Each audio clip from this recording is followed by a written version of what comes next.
नमस्कार दोस्तों, आज मैं आपके सम्मुख प्रस्तुत कर रहा हूँ रिलायंस इंडस्ट्रीज के संस्थापक धीरज लाल हीराचंद अंबानी या यूँ कहें धीरू भाई अंबानी की कहानी।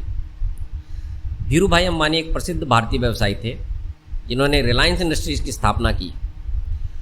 धीरू भाई की कहानी एक बहुत छोटे व्यापारी से एक बहुत बड़े व्यावसायिक टाइकून बनने की कहानी है।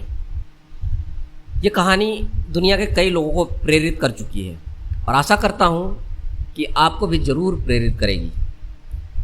कई लोगों का मानना है कि अंबानी का अभूतपूर्व विकास उनकी सत्तारूढ़ राजनीतिज्ञों तक पहुँच के कारण संभव हो पाया। उन्होंने मात्र हाई स्कूल तक की शिक्षा ग्रहण की थी, पर अपने दृढ़ संकल्प के बूते उन्होंने स्वयं का विशाल व्यापारिक और औद्योगिक साम्राज्य स्थापित कर लिया। सिर्फ 3 दशकों में ही उन्होंने अपने छोटे से कारोबार को एक विशाल औद्योगिक कंपनी में बदल डाला। न सिर्फ भारत बल्कि अंतर्राष्ट्रीय बाजार में भी रिलायंस एक बड़ी व्यावसायिक ताकत के तौर पर उभरी। उनकी जोखिम उठाने की अपार क्षमता और अमोघ प्रवृत्ति ने उन्हें फोर्ब्स के सबसे धनी व्यक्तियों की सूची में पहुंचा दिया। अपने वित्तीय कौशल और सूझबूझ से धीरू भाई ने वास्तव में एक आधुनिक शेयर बाजार बनाया। सन 2012 के एक आंकड़े के हिसाब से रिलायंस इंडस्ट्रीज टॉप 500 फॉर्च्यून कंपनियों में से एक थी। धीरू भाई ने रिलायंस को वर्ष 1977 में सार्वजनिक क्षेत्र में सम्मिलित किया और एक आंकड़े के अनुसार वर्ष 2007 में उनके दोनों बेटे अनिल और मुकेश की संयुक्त संपत्ति लगभग 100 अरब डॉलर थी। इस अकूत दौलत ने अंबानी परिवार को विश्व के सबसे धनी परिवारों में से एक बना दिया। प्रारंभिक जीवन। धीरू भाई अंबानी का जन्म 28 दिसंबर 1932 में गुजरात के जूनागढ़ जिले के चोरवाड़ गांव के एक सामान्य मोद बनिया परिवार में हुआ था। उनके पिता का नाम हीराचंद गोवर्धन भाई अंबानी था और माता का नाम जमुनाबेन था। उनके पिता पेशे से अध्यापक थे। अपने माँ बाप की 5 संतानों में धीरू भाई तीसरे नंबर पे थे। उनके दूसरे भाई बहन थे रमनीक लाल, नटवर लाल, त्रिलोचना और जसुमती। आर्थिक तंगी के कारण उन्हें हाई स्कूल में ही पढ़ाई छोड़नी पड़ गई। ऐसा कहा जाता है कि परिवार की आर्थिक मदद करने के लिए उन्होंने गिरनार के पास भजिए की एक दुकान लगाई, जो मुख्यतः यहाँ आने वाले पर्यटकों पर आश्रित थी। और यहीं से शुरुआत होती है धीरू भाई के बिजनेसमैन बनने की कहानी।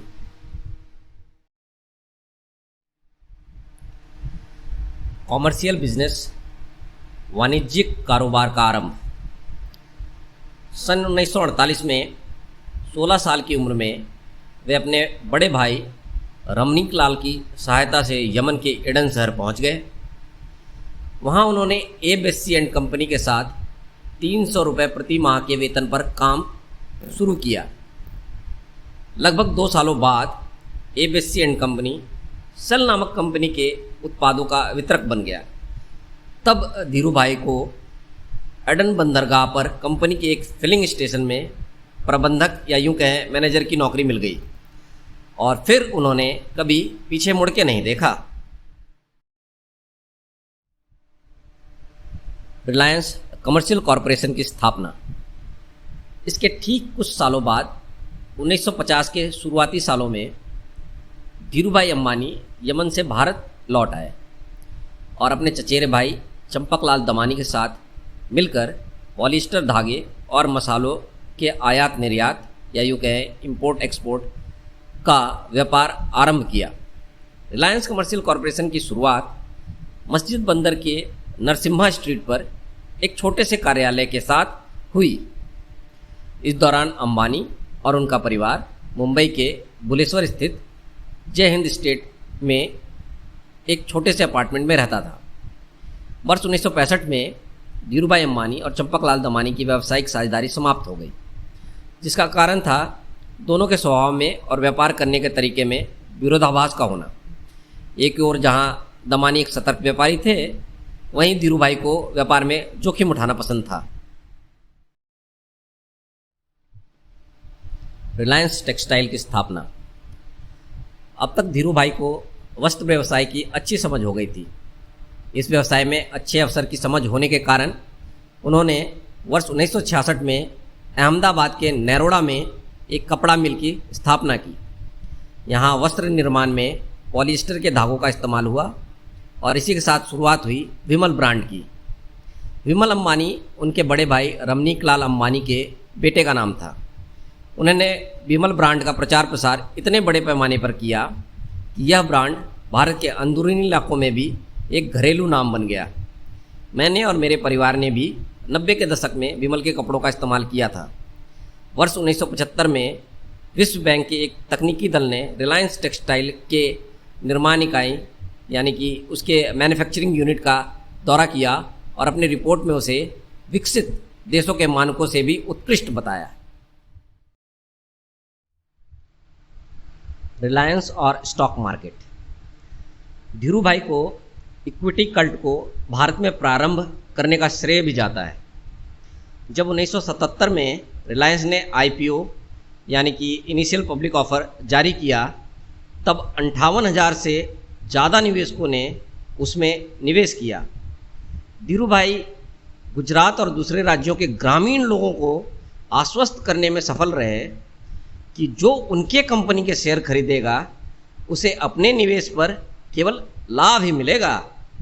इसी के साथ धीरूभाई अंबानी ने अपने कारोबार का विस्तार करना शुरू कर दिया। अपने जीवन काल में ही धीरूभाई ने रिलायंस के कारोबार का विस्तार विभिन्न क्षेत्रों में किया। इसमें मुख्य रूप से पेट्रो रसायन, दूरसंचार, सूचना प्रौद्योगिकी, ऊर्जा, बिजली, फुटकर यानी रिटेल मार्केट, कपड़ा, टेक्सटाइल, मूलभूत सुविधाओं की सेवा, पूंजी बाजार और प्रचालन तंत्र यानी कि लॉजिस्टिक्स भी शामिल हैं। आलोचना। हालांकि कारोबार की सफलता में धीरूभाई अंबानी ने आसमान की बुलंदियों को छू लिया था, पर उन पर लचीले मूल्यों और अनैतिक प्रवृत्ति अपनाने के आरोप भी लगे। उन पर यह आरोप लगा कि उन्होंने सरकारी नीतियों को अपनी आवश्यकताओं के अनुकूल चालाकी से बदलवाया और अपने प्रतिद्वंद्वियों को भी सरकारी नीतियों के सहारे पटकनी दी।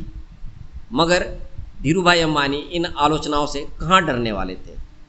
अगर दिनकर के शब्दों में कहें तो, है कौन विघ्न ऐसा जग में, टिक सके आदमी के मग में, खम ठोक ठेलता है जब नर, पर्वत के जाते। बॉम्बे डाइंग के नुस्ली वाडिया के साथ संघर्ष। धीरूभाई और बॉम्बे डाइंग के नुस्ली वाडिया का संघर्ष जग जाहिर है। पॉलिस्टर कपड़े के बाजार पर कब्जे के लिए दोनों ही कंपनियां संघर्षशील थी।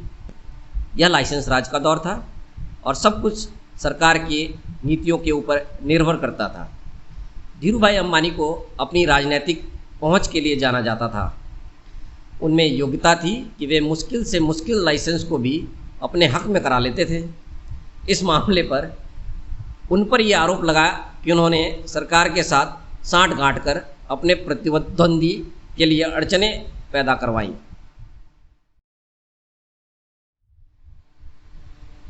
पुरस्कार और सम्मान की बात करें तो धीरूभाई अंबानी को कई राष्ट्रीय एवं अंतर्राष्ट्रीय पुरस्कारों से सम्मानित किया गया है, जिनमें प्रमुख हैं 2011 में मरणोपरांत धीरूभाई अंबानी को Asian business leadership forum awards द्वारा ABLF ग्लोबल एशियन अवार्ड से सम्मानित किया गया। सन 2000 में भारत के केमिकल उद्योग के विकास में महत्वपूर्ण योगदान के लिए Chemtech foundation and chemical engineering world द्वारा मैन ऑफ द सेंचुरी सम्मान से सम्मानित किया गया। एशिया वीक पत्रिका द्वारा वर्ष 1996, 98 और 2000 में power 50 most powerful people in Asia की सूची में शामिल किया गया। वर्ष 1998 में पेनिसिल्वेनिया विश्वविद्यालय द्वारा अप्रतिम नेतृत्व के लिए डीन मेडल प्रदान किया गया। वर्ष 2001 में economic times awards for corporate excellence के अंतर्गत लाइफ टाइम अचीवमेंट अवार्ड प्रदान किया गया।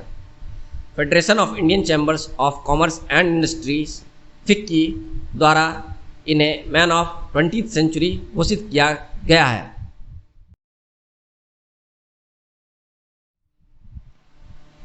देहावसान।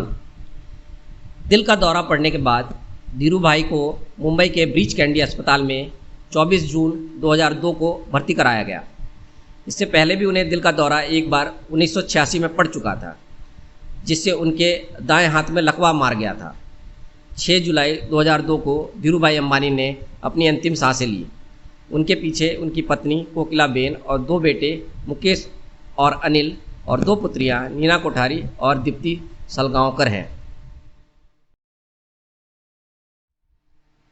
और अंत में मैं आप लोगों के साथ धीरू भाई अंबानी के प्रेरक विचारों को साझा करना चाहूँगा। धीरू भाई अंबानी का कहना था कि मेरी सफलता का राज मेरी महत्वाकांक्षा और अन्य लोगों का मन जान लेना है।